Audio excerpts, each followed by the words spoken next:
All right, ITA411. Let's do a Type 10 warehouse entry where we're putting goods that have landed here in Canada and we're not releasing them from customs. We are having them transferred to a long-term bonded facility. So we won't be paying duties and taxes, but we still have to do a B3 to tell customs all about the shipment. Okay, so what we've got some cars from London, England, and they're Rolls Royces. There's 3 of them. Okay, get the office number, the warehouse number. This is the number assigned by CBSA to the actual physical warehouse where we're sending the goods. Exchange rate, the date of release, it's going to be the warehouse 4 years, all the good information that you require. But we'll use all this when we put the cars into the bonded warehouse. So I've already filled out the importer, the business number, the transaction. Let's start with the type. It is not going to be a type AB. It is going to be a type 10. A type 10 is called a warehouse entry. Next week we'll do an X warehouse entry. This week we're doing a warehouse entry.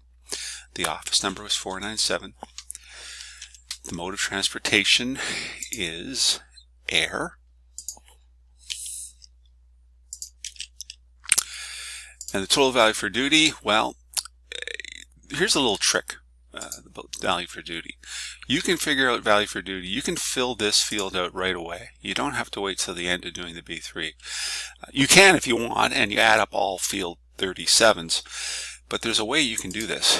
What you need to do is take the full value in field 17, which is 900,000 UK pounds, times the exchange rate, times 1.57. And we have $1,413,000. $1,413,000.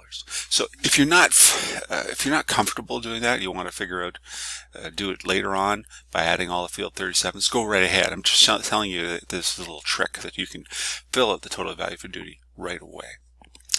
All right, subheader is going to be subheader 1. The vendor name is, well, it's Rolls-Royce. Whoops, Rolls-Royce Automobiles. So we're going to put that in. We don't put the address or the state code because the shipment is not from the United States. It's from London, England. So therefore we just put the name of the vendor. Country of origin is UK. And we know if we look it up in our book, the UK is not proper. It has to be GB. Place of export is GB. The tariff treatment is 2. There's no U.S. port of exit. The date of direct shipment is the 25th of May. And the currency code is Great Britain pounds. Just check. It says British pounds, but Great Britain pounds is the symbol for British pounds. Now, field 18, we need to put the time limit. You need to tell customs how long you think the goods are going to be in there. The legal maximum amount of time that you can put a good into a bonded warehouse is 4 years. So what we usually recommend to importers is just to put down 4 years. You don't have to go by 4 years. You can do it in 3. You can do it 4.5, or pardon me, 3.5, 2, a few months, what have you.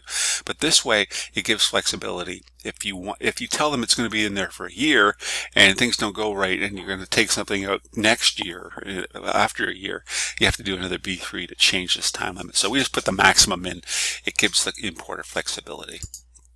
All right, the freight is $20,000 Canadian, so we don't have to do anything about that. And it says the release date, I think we said today. Yeah. So I'm doing this on June the 6th, 22. All right. Now, time limit was the first thing we put in that was different. Now we're going to put in the description. The description, we need to put in as much detailed information about this description as we can. Now luckily there's only 3 cars here. So what we're going to do is we're going to tell customs that they're autos, okay? Automobiles. If I could spell this morning, that'd be good. Okay, and I'm going to put in the serial numbers. Okay, because this way you're being specific. So serial number 965557 and 965559. I believe that is 557 and 559. Right. So we've told customs. Okay. As a matter of fact, I think I can. Yeah, 3 automobiles. So I've tried to give them more detailed information. Now, on this particular field, we only have a limited amount of description. You know, if we had 3 bales of carpets, we wouldn't have to put the serial numbers down, but we just tell customs 3 bales of carpet. That way, customs knows how many pieces are in the bonded warehouse. This particular item has they're automobiles. They're very expensive. There's only 3 of them, and we have room to put in the serial numbers. If you don't have room to put the serial numbers in, what we usually would do is give an additional C attached document where we'd give them a listing of all the automobiles and all their serial numbers. But this is for education purposes. This will work fine. In some software, and here's a picture of a custom software we used to use. It even has a room to put more information on top with model warehouses, but unfortunately with this particular item, or this particular B3 that we use, it doesn't work that way. Alright, weight is 21,000 kilos. So 21,000. Previous transaction number doesn't apply. It will when we do the type 20. Special authority doesn't apply. Classification number we need to put down, and that's 8703 230022. 8703 230022. There's no tariff code. Now we need to go to the customs tariff and look up this HS number 8703 230022. It's NMB and it's 6.1% duty. So they want to know NMB, and we know it's 3. The value for duty code, it doesn't know if they are related or not. I'm going to tell you that they're non-related. I'll make sure I put that on the invoice for you. And the rate of customs duty is 6.1%. The rate of GST is 5%. And the value for currency conversion is 900,000 Great Britain pounds. 900, 1, 2, 3. And the value for duty is 900,000 times 1.57. And we already did that, but we'll do it again just to show you. 900, 1, 2, 3 times 1.57. It's $1,413,000. Okay. The customs duties is 0. The value for tax is 1,413,000, and the GST is 0. Because we're not applying duties and taxes, we're putting the goods into the bonded warehouse. Now we go and fill out the bottom like we normally do. Student name, work for Seneca Customs Brokers. Okay, and we'll put today's date. Cargo control number is, cargo control number is right here. And the first 4 characters, 125 dash. And the customs duty is 0, SEMA assessment 0, excise tax 0, GST is 0, and the total is 0. Okay? So what we do is we take this, we print this document. We do this by hand, by the way. We have to actually go to customs. We give them 3 copies of this particular B3 with the Canada Customs invoice attached. I'm afraid the Canada Customs invoice has disappeared on me. Bear with me. Here it is.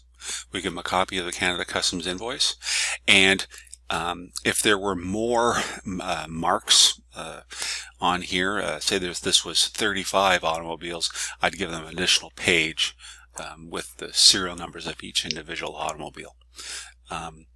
So then we would print this off, go to customs, give them this B3, they would put it in their system.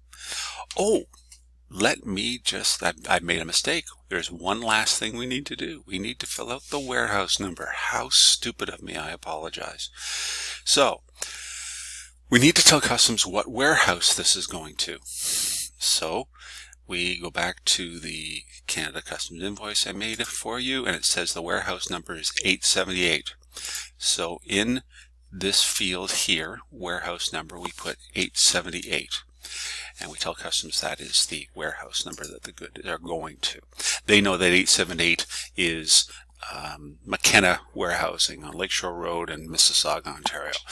Or if it's 877, they know it's ABC Warehousing in Brampton, Ontario.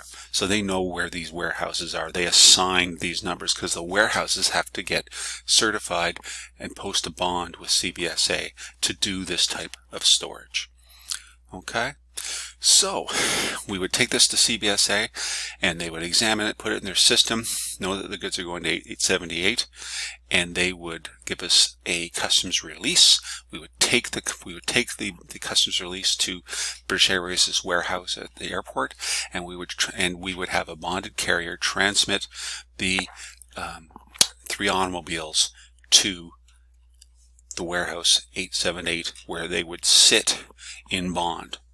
And when we want to take one out, we would do a Type 20 B3, which we will be doing next week. This week, you are going to do a Type 10 warehouse entry for your assignment.